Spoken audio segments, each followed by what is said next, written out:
বন্ধুরা, দেখো আজকে আমি একটা জিনিস কিনে নিয়ে এসেছি, তোমাদের দেখাচ্ছি। চলো, এই জিনিসটা আমি বার করছি, বার করলাম, বার করে এবার তোমাদের আমি দেখাচ্ছি। দেখো, এই দেখো, প্রথমে এটা দেখাচ্ছি, পুরো দেখালাম। তারপরে তোমরা দেখো, এটা দেখো কি, এটা দেখে বুঝতে পারছো এটা কি বলো তো? আচ্ছা, শীতকালে লোকে কি করে, পিঠে ঠিঠে খায়, তো পিঠে কত রকমের কিছু বানিয়ে খায়। তা এটা মাটির ছাঁচ পাওয়া যায়। আমি মাটির ছাঁচটা কিনে আনলে বা না, আমি যদি আগুনে বসাই, কি করে যে ওরা ভাজে আমি কিছুই বুঝতে পারি না। কি বলো তো, ফেটে যায়, আমার কাছে থাকে না। হ্যাঁ, হয়তো চির খেয়ে গেল, ফেটে গেল।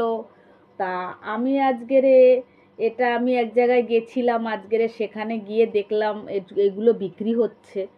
তা এটা নস্টিকের আছে, এই যে দেখো, কিনলাম। এটা ডিমের পোচ করা যাবে, সাজের পিঠে করা যাবে। সাজের পিঠে করার জন্যই আমি নিয়ে এসেছি। আর এই জিনিসটা আমি বারবার আমার কিনতে হবে না, আমি একবার কিনে নিয়েছি, তাতেই দেখো, আমি একবার কিনে নিয়েছি, তাতেই আমি অনেক দিন অনেক কিছু করতে পারবো। তা দেখো বন্ধুরা, এখন তো পিঠের সিজন এসে গেছে, একটু পিঠে তো করে খেতে হবে। বেশি কিছু না পারি, একটু সাজের পিঠে করে হয়তো একটু দুধের মধ্যে ভিজিয়ে দিলাম, ঠিক আছে? এই দেখো, দেখেছো কেমন হয়েছে? তোমরা কিন্তু বলবে, হ্যাঁ, কমেন্টে লিখে কিন্তু অবশ্যই অবশ্যই জানাবে কেমন হয়েছে। আসলে এটা আমার অনেক দিনের ইচ্ছা ছিল, আমি এরকম একটা জিনিস কিনি। মাটির কিনে কিনে না ফেটে গিয়ে না, আমি আর ভাল লাগে না আমার কিনতে। তা আমি আজকেরে আমি করে সিদ্ধান্ত করে নিয়েছি, আমি আজকে কিনবই, এটা কিনে নিয়ে যাবই। হ্যাঁ, তা দেখো, এই যে এই পিঠেগুলো দিয়ে এটা ঢাকনা এরকম দিয়ে দিতে হবে। এই যে ঢাকা আছে, এই যে ঢাকা, ঢাকা দিয়ে দিতে হবে। ঢাকা দেওয়ার পরে তারপরে এটা তো আর নস্টিকের আছে, তো এটা তো তোমার খুন্তি ঠুন্তি লাগানো যাবে না, তার জন্য আমাকে একটা কাঠি দিয়েছে।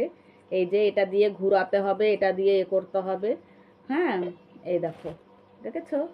এই যে এই কাঠিটা দিয়ে মানে এরকম করে পিঠেগুলো সব ঘুরিয়ে ঘুরিয়ে দিতে হবে। তা বন্ধুরা, ভালো হয়েছে কি না খারাপ হয়েছে তোমরা কমেন্টে লিখে জানাবে।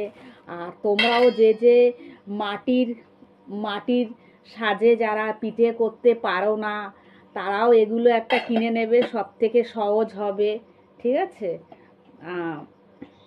এটা বড় ছিল, আমি বড় নিইনি, আমি একটু ছোট দেখে নিয়েছি। মানে পিঠেগুলোর সাইজগুলো বড় ছিল আর সাজটাও বড় ছিল, আমি নিইনি। তা আমি এটাই নিয়েছি। একটু পিঠেগুলো ছোট হোক না, তাতে কি হয়েছে, কিন্তু এটা দুধের মধ্যে ভেজালে পিঠেগুলো ডাবল হয়ে যাবে, না বড় হয়ে যাবে। তা এবারে শীতে তাহলে এটাতেই পিঠে খাচ্ছি। হ্যাঁ, তাহলে তোমরা কি বলছো, ভালো হয়েছে? তাহলে অবশ্যই কমেন্টে লিখে কিন্তু জানাবে। হ্যাঁ, এই দেখো, টাটা, তাহলে রাখছি।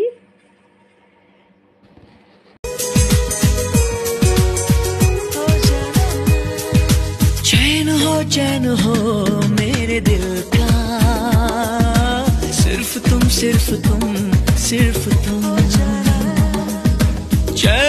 चैन हो मेरे दिल का, सिर्फ तुम, सिर्फ तुम, सिर्फ तुम।